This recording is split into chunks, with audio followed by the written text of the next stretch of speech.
شاہ جی کو اس بات کا اندازہ نہیں تھا کہ ان کے بیان پر اتنا بڑا ہنگامہ برپا ہو جائے گا۔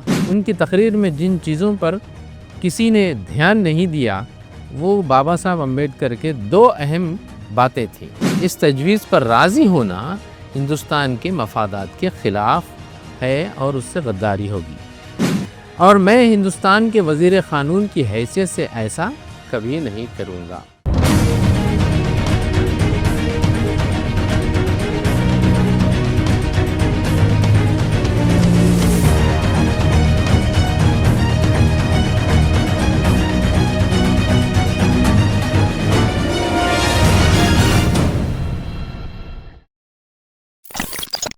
ناظرین، آپ دیکھ رہے ہیں ویوز آن نیوز۔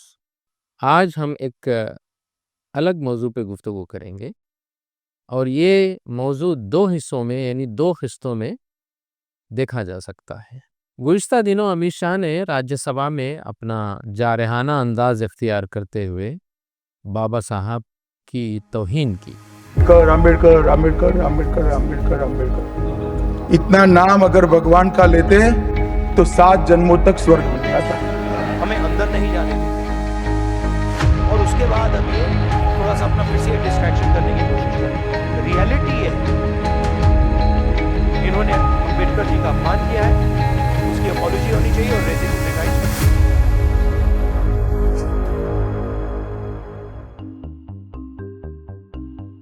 اور کہا کہ ابھی ایک فیشن ہو گیا ہے امبیڈکر امبیڈکر امبیڈکر امبیڈکر۔ اتنا نام اگر بھگوان کا لیتے تو 7 جنموں تک انہیں سورگ مل جاتا۔ یہ باتیں کہتے ہوئے انہوں نے نہ صرف بابا صاحب امبیڈکر کی توہین کی بلکہ ان کے بارے میں صریح جھوٹ بھی بولا۔ وہ کانگریس کو سماجی انصاف کا مخالف بتاتے ہوئے اور اسی چکر میں انہوں نے غلط بیانیاں کرنی شروع کر دی۔ حقیقت ہے جب آدمی غصے میں ہوتا ہے اور تکبر میں ہوتا ہے تو اپنا آپا کھو دیتا ہے۔ حواس باختگی میں وہ نہ صرف فضولیات بکنے لگتا ہے بلکہ جھوٹ پر جھوٹ بیان کرتا چلا جاتا ہے۔ امت شاہ کا بھی کچھ اسی طرح کا حال تھا۔ شاہ جی کو اس بات کا اندازہ نہیں تھا کہ ان کے بیان پر اتنا بڑا ہنگامہ برپا ہو جائے گا اور لوگ انہیں دلت مخالف آئیکن بنا کر چھوڑ دیں گے۔ بہرحال غصہ و تکبر انسان کی ذلت ہی کا باعث بنتے ہیں، اسے کہیں کا نہیں چھوڑتے۔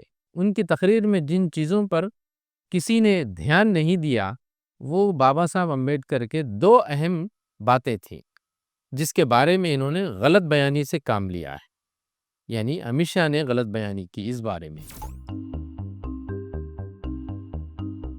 پہلی بات، آرٹیکل 370 پر بابا صاحب امبیڈکر کے کیا خیالات تھے۔ امت شاہ بابا صاحب امبیڈکر کا نام لینا موجودہ دور میں فیشن بن جانے کی بات تو کہہ گئے، اور اس کے ساتھ یہ بھی دعویٰ کر گئے کہ بابا صاحب نے جواہر لال نہرو کابینہ کو 3 وجوہات کی بنا پر چھوڑ دیا تھا، یعنی استعفیٰ دے دیا تھا۔ وہ 3 وجوہات کیا ہے؟ پہلی وجہ یہ بتائی کہ بابا صاحب امبیڈکر آرٹیکل 370 کے مخالف تھے۔ دوسری وجہ وہ نہرو کی خارجہ پالیسیوں کے خلاف تھے، اور تیسری وجہ نہرو نے درج فہرست ذاتوں اور درج فہرست قبائل سے جو وعدے کیے تھے ان کو پورا کرنے میں وہ ناکام ہو گئے تھے، اسی لیے بابا صاحب امبیڈکر نے نہرو جی کی کابینہ سے استعفیٰ دے دیا تھا۔ اب آئیے جانتے ہیں کہ شاہ جی کی ان غلط بیانیوں کا کیا پس منظر ہے اور کیوں انہوں نے غلط بیانیاں کی ہے۔ ایک جائزہ لیتے ہیں۔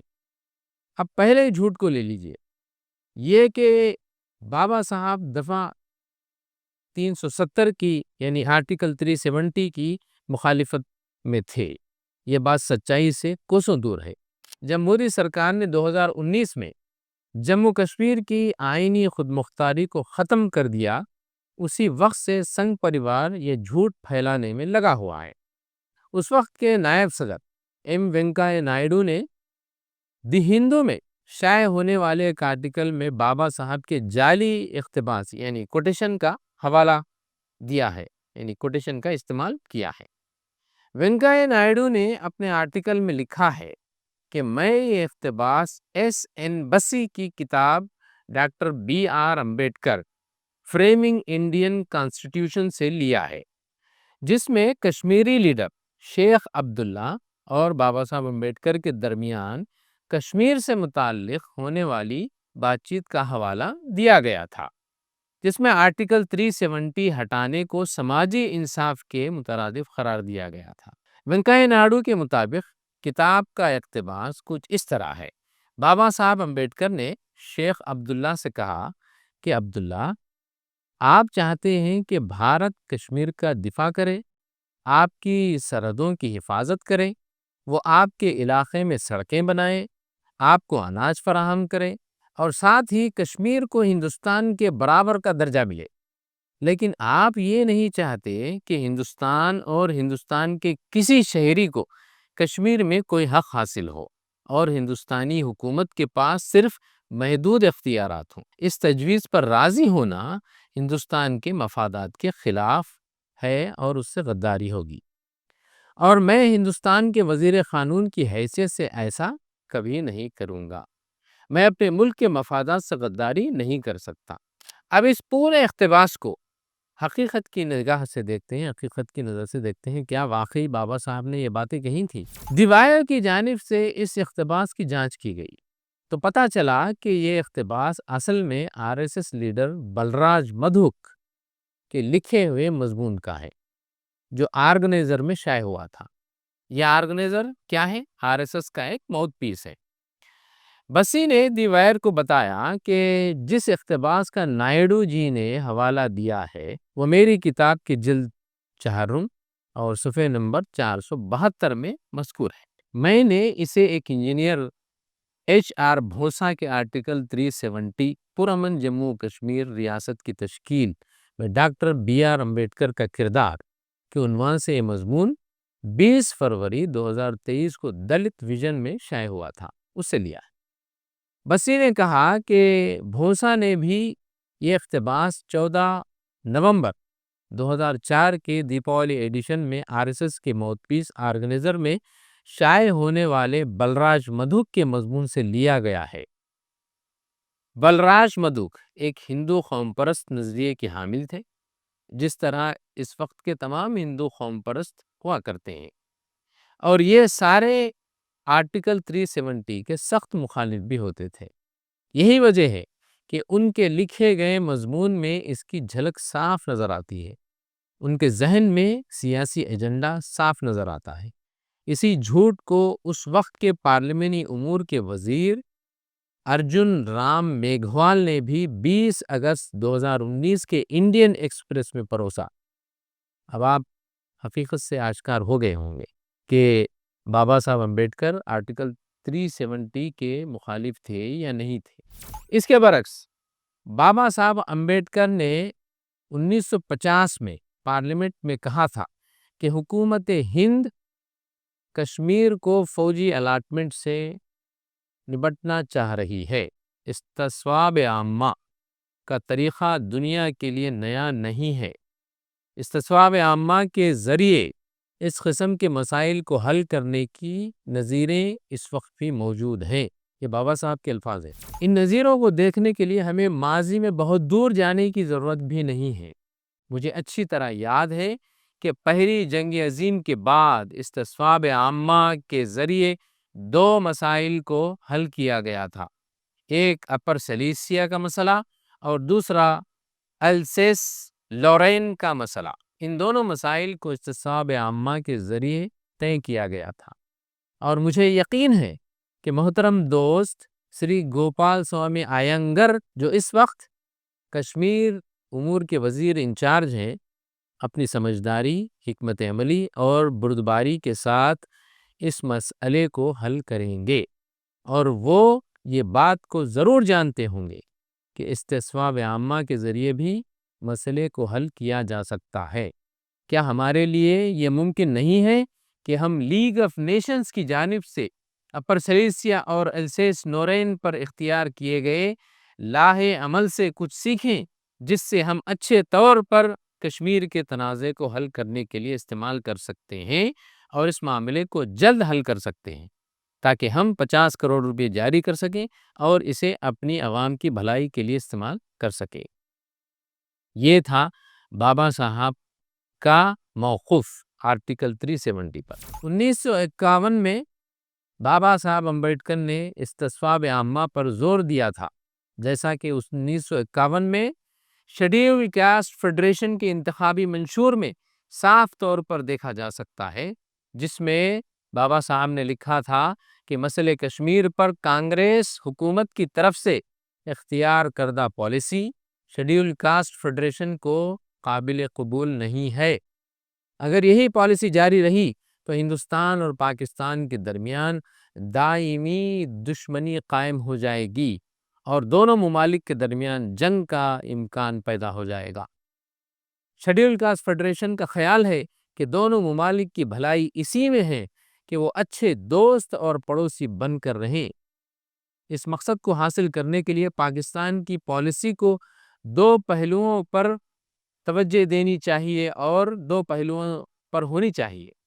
پہلی بات یہ ہے کہ تقسیم ہند کی منسوخی کی کوئی بات نہیں ہونی چاہیے۔ تقسیم کو ایک طے شدہ حقیقت کے طور پر تسلیم کیا جانا چاہیے۔ دونوں ممالک الگ الگ خود مختار ریاستوں کے طور پر قائم رہیں گے۔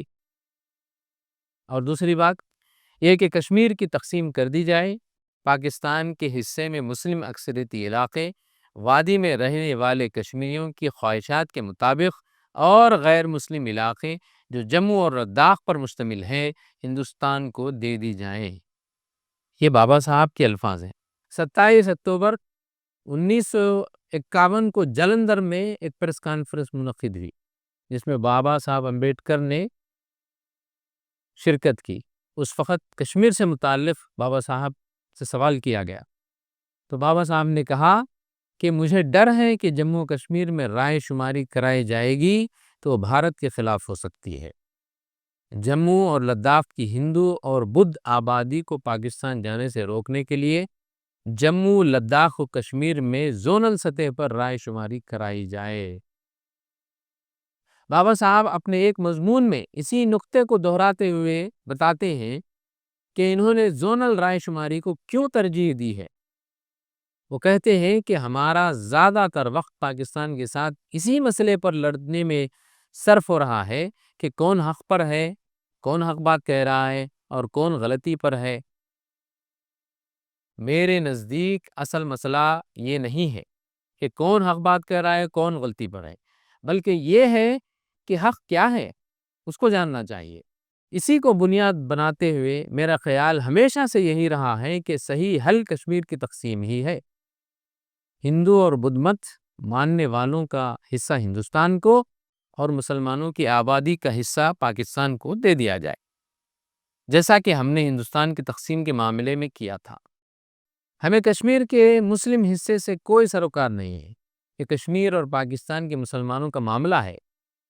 وہ اپنی مرضی کے مطابق اس مسئلے کا فیصلہ کر سکتے ہیں، یا پھر اگر آپ چاہیں تو اسے 3 حصوں میں تقسیم کر دے۔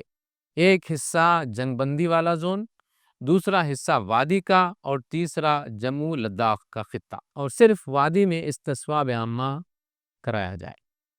مجھے جس چیز کا خدشہ ہے وہ یہ ہے کہ مجوزہ استصواب عامہ میں جو کہ مجموعی طور پر رائے شماری ہی ہو رہی ہے، کشمیر کے ہندوؤں اور بدھ مت کے ماننے والوں کو ان کی خواہشات کے برخلاف پاکستان میں شامل کر لیا جائے گا اور انہیں بھی اسی طرح مسائل کا سامنا کرنا پڑ سکتا ہے جس طرح کے مسائل کا سامنا مشرقی بنگال والوں کو درپے ہے۔ مشرقی بنگال والے مسائل سے گھرے ہوئے ہیں۔ امت شاہ کا یہ دعویٰ کہ بابا صاحب امبیڈکر نہرو کی خارجہ پالیسی کے بھی خلاف تھے، مخالف تھے، ایک حد تک ان کی بات درست ہے، لیکن شاہ نے ان کی مخالفت کی دلیل غلط جگہ پیش کر دی۔ بابا صاحب امبیڈکر نے نہرو کی کشمیر پالیسی کی مخالفت کی تھی، اور وہ مخالفت بھی ایسی تھی جس سے صرف بی جے پی کو پریشانی ہو سکتی ہے۔ بابا صاحب کا خیال تھا کہ ہندوستانی حکومت کی طرف سے کشمیر میں کسی بھی قسم کی یک طرفہ آؤٹ ریچ میں ممکنہ خطرہ ہو سکتا ہے، انہوں نے یہ کہا تھا۔ انہوں نے 1953 میں ہندوستان کی خارجہ پالیسی پر پارلیمنٹ میں بحث میں حصہ لیتے ہوئے کہا تھا کہ نہرو کی جو کشمیر سے متعلق پالیسی ہے وہ اس کی میں مخالفت کرتا۔ انہوں نے نہرو کی اس پالیسی کی مخالفت کی جس میں بقیہ ہندوستان کو کشمیر سے ملانے والے بنیادی ڈھانچے کی تعمیر کی کوششیں تھیں۔ انہوں نے کہا تھا کہ ہماری خارجہ پالیسی کا بنیادی نقطہ دوسرے ممالک کے مسائل کو حل کرنے میں لگا ہوا ہے، نہ کہ اپنے مسائل کو حل کرنے میں۔ جتنی دلچسپی ہم دوسرے ممالک کے مسائل کو حل کرنے میں لگا رہے ہیں، اتنے اپنے مسائل کو حل کرنے میں نہیں لگا رہے۔ انہوں نے کہا کہ ہمارے یہاں کشمیر کا مسئلہ ہے، ہم اسے حل کرنے میں کامیاب نہیں ہوئے ہیں۔ ایسا لگتا ہے کہ ہم میں سے ہر کوئی کشمیر کے مسئلے کو بھول گیا ہے، لیکن مجھے لگتا ہے جب کسی دن ہم جاگ جائیں گے تو اسے بھوت کی شکل میں ہم پائیں گے۔ اور میں نے سنا ہے کہ وزیر اعظم نے کشمیر کو ہندوستان سے ملانے کے لیے سرنگ کھودنے کے منصوبے کا آغاز بھی کر دیا ہے۔ جناب، میرے خیال میں یہ سب سے خطرناک کام ہوگا جو ایک وزیر اعظم کر سکتا ہے۔ ہم گزشتہ 50 سال سے سنتے آ رہے ہیں کہ انگلش چینل کے نیچے ایک سرنگ فرانس کو انگلینڈ سے جوڑنے کے لیے بنائی جا رہی ہے۔ اس کے باوجود انگریزوں نے اس منصوبے کو آگے بڑھانے میں کوئی دلچسپی نہیں دکھائی، کیونکہ یہ ایک دو دھاری تلوار کی طرح ہے۔ دشمن اگر فرانس کو فتح کر لیتا ہے تو وہ سرنگ کا استعمال کرتے ہوئے بڑی آسانی سے انگلینڈ میں بھی داخل ہو جائے گا اور اسے بھی فتح کر سکتا ہے۔ وزیر اعظم سرنگ کھودتے ہوئے یہ سمجھ رہے ہیں کہ وہ اکیلے ہی اسے استعمال کریں گے۔ ایسا نہیں ہے، کیونکہ یہ ہمیشہ دو طرفہ ٹریفک ہو سکتی ہے۔ اگر کوئی فاتح دوسری طرف سے آتا ہے اور کشمیر پر قبضہ کر لیتا ہے تو وہ سیدھا پٹھان کوٹ آ سکتا ہے اور شاید وزیر اعظم ہاؤس تک بھی آ سکتا ہے۔ مجھے نہیں معلوم۔ یہ بابا صاحب امبیڈکر کے الفاظ ہیں۔